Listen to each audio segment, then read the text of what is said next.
嚟到 Football Field 嘅時間啦 ，Fian 上個禮拜嘅新年快車比賽咧，我哋貼中咗4場主客和喎，成績都唔錯啊。今個禮拜嘅焦點賽事咧係車路士對新特蘭。喺睇賽事預測之前咧，等我哋重溫翻上個禮拜嘅成績先。上個禮拜貼中咗4場主客和，阿仙奴對昆士柏流浪中咗 1.14 倍主客和，曼城對利物浦中咗 1.68 倍主客和，熱刺對西布朗中咗 1.26 倍主客和，狼隊對車路士中咗 1.48 倍主客和。上個禮拜貼中咗最多嘅主客和係曼城對利物浦，有 1.68 倍。今季一共預測咗199場波，貼中咗91場主客和同16個波膽，命中率超過45%。當中貼中咗最多嘅主客和係車路士對富咸，有5倍。而狼隊對史篤城同車路士對富咸呢2場波，我哋貼中咗最多9倍嘅波膽。首先睇亞士東維拉對愛華頓 ，Fian 兩隊都不在狀態啦。咁今場你睇好邊隊多啲呢？嗱，雖然維拉主場已經連輸4場啊，不過咧愛華頓嘅後防主力阿積基卡就受咗傷啦，咁加上佢哋嘅前鋒咧就唔係咁識入波咁喎。咁咧今場咧我就睇好維拉贏到2-1啦。好，預測賽果維拉對愛華頓咧係2-1嘅，然後睇布力般流浪對富咸。布力般咧喺主場只係贏過2次啫，咁今場對住富咸咧有冇機會贏多次主勝呢？嗱，布力般流浪贏完曼聯之後咧，可以主場輸俾史篤城，咁我就唔係咁睇好佢哋啦。相反，富咸咧近嚟嘅狀態唔錯啦，仲贏過阿仙奴添。咁今場咧應該贏到2-1嘅。好，預測賽果布力般流浪對富咸咧係1-2嘅。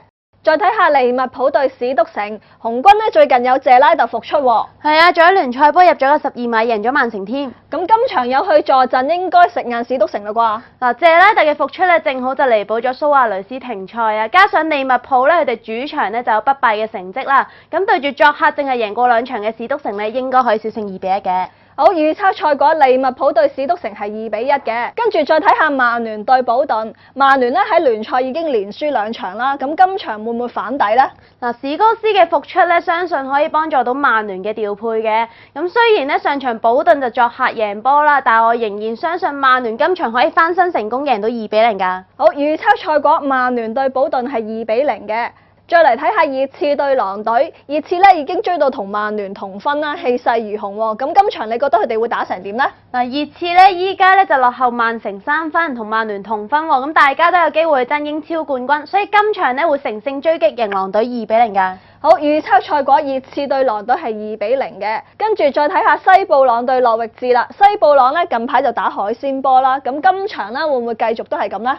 西布朗近6場比賽咧就係1勝1和，即係相反諾域治嘅成績唔錯喎，而家仲排緊第9添。不過咧，大家為咗搶分咧，呢場波都應該會幾緊湊啊，1-1打成平手啦。預測賽果西布朗對諾域治咧係1-1嘅，然後再睇下紐卡素對昆士柏流浪。紐卡素咧上場主場就大勝曼聯啦，咁今場會唔會 keep 翻個狀態先？紐卡素贏完曼聯之後咧，成隊波都信心爆棚啊！昆士柏流浪咧雖然啱啱就換咗個領隊啦，不過以紐卡素嘅質素咧，今場可以清脆贏到2-0啊！預測賽果紐卡素對昆士柏流浪係2-0嘅，跟住我哋會睇史雲斯對阿仙奴，兩隊咧都係用控球在腳嘅打法啦，咁你會稱邊隊高啲呢？嗱，阿仙奴上次對住史雲斯咧都係靠對手犯錯而贏波啦，咁大家嘅踢法都係咁上下，不過咧史雲斯就硬係爭少少咁，今場咧阿仙奴贏到2-0嘅。預測賽果史雲斯對阿仙奴咧係0-2嘅。